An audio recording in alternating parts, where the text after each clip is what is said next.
গোবরে ভর্তি স্কুল, দুর্গন্ধে নাজেহাল পরিস্থিতি, বন্ধ রয়েছে পঠন পাঠন। রঘুনাথপুর ১ নম্বর ব্লকের রাইডি প্রাথমিক বিদ্যালয়ে কোন চত্বরে বারান্দায় মিড ডে মিল খাবার শেডে সহ বিভিন্ন জায়গা গোবরে ভর্তি।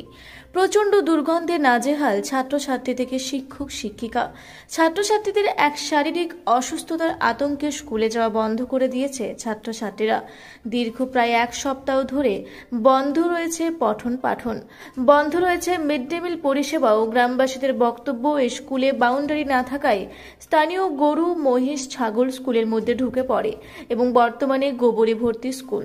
ছাত্রছাত্রীদের শরীর অসুস্থ হয়ে যেতে পারে এরকমই আশঙ্কা রয়েছে, তাই স্কুলে আসতে চাইছে না ছাত্রছাত্রীরা।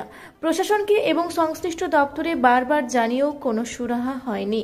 গ্রামবাসীদের দাবি, ব্লকের বিডিও সহ অন্যান্য আধিকারিকরা গ্রামবাসীদের সঙ্গে আলোচনায় বসে সমাধানের ব্যবস্থা করুক। শুক্রবার থেকে আমাদের স্কুল বন্ধ রয়েছে। কারণটা যে এখানে গরু, ছাগল, কাড়া, গোবর ফোবর যা পুরো ভরে গেছে, নোংরা, পুরো গোটা পরিবেশটা মানে নোংরা। এইভাবে কীভাবে মানে আসবে স্টুডেন্ট, ছাত্রছাত্রীরা আসতে চাইছে না, মানে পুরো তো অসুস্থ হয়ে পড়ছে। তো আপনার এর জন্য বিভিন্ন প্রশাসন এইসব জায়গায় কি আপনারা আবেদন করেছেন? হ্যাঁ, জানিয়েছি। বিডিও অফিসে জানানো হয়েছে, এসআই অফিসে জানানো হয়েছে, বারবার করে জানানো হয়েছে, এসডি অফিসে জানানো হয়েছে, কিছু মানে কারো পদক্ষেপ নেয়নি। তো আপনাদের গ্রামবাসীদের তাহলে আপনাদের কি ভাবনা চিন্তা রয়েছে এখন, তাহলে কি করবেন? ভাবনা চিন্তা রয়েছে পরিবেশ ঠিক হোক, বেড়া করুক। আমরা তো নিজের এইদিকে দেখুন, নিজে বেড়া করে দিয়েছি, আমরা নিজেই বেড়া করে দিই যাতে গরু ছাগল না এখানে ঢুকতে পারে। এখন এই পরিবেশটা এখন আপাতত মোটামুটি ঠিক আছে।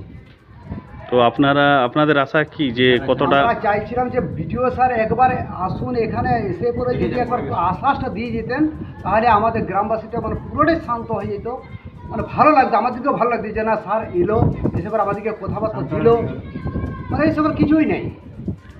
তাহলে এই যতদিন না পরিবেশটা ঠিক ততদিন কি স্কুল আপনারা এই বন্ধ রাখবেন? আমরা বন্ধ রাখিনি, বন্ধটা আমরা রাখিনি। বন্ধটা কেন রাখবো আমরা? এখানে পরিবেশটা খারাপ, ছাত্রছাত্রীগুলো আসতেই চাইছে না। যদি আসে তো মাস্টারও তো আসছে না, মাস্টারগুলো তো এসআই ডেকে নিচ্ছে, ওখানে যে ওদের হাজিরি হচ্ছে। টিচাররা তার আসে না, কই এসে দেখতে তো পাচ্ছো যে স্কুলটা কেমন না। তাহলে আপনাদের আশা তাহলে কি রয়েছে যে এর পরবর্তী কি হবে না হবে? পরবর্তী কি এখানে কে পড়াবে? মাস্টাররা তো পড়াবে। তো এখানে যদি এসআই অফিস আপনার নিজের দপ্তরে ডেকে নেন স্যারগুলোকে, তাহলে কে এখানে পড়াবে? ছাত্রছাত্রীরা কি মানে অন্য কি বাগানরা এসে পড়াবে? আপনার নাম? আমার নাম হচ্ছে শেখ নাইম। ধন্যবাদ। রঘুনাথপুর থেকে সুশান্ত কৈবর্তর রিপোর্ট, রূপসী বাংলা মিডিয়া। পুরুলিয়া শহরে এখন স্বল্প খরচে উন্নত ও অত্যাধুনিক চিকিৎসা পরিষেবা বর্দান হসপিটালে। এখানে general, laparoscopic, gynaecologist, paediatrician, anaesthetist, general physician, orthopaedic সহ বিভিন্ন রোগের অভিজ্ঞ ডাক্তারবাবুরা নিয়মিত রোগী দেখছেন। এছাড়াও 24 ঘন্টা বিনামূল্যে অ্যাম্বুলেন্স পরিষেবা রয়েছে, স্বাস্থ্যসাথীর সুবিধাও। যোগাযোগ করুন বর্দান হসপিটাল, রাঁচি রোড, সৈনিক স্কুলের নিকটে। মোবাইল নাম্বার 8918968624 এই নাম্বারে।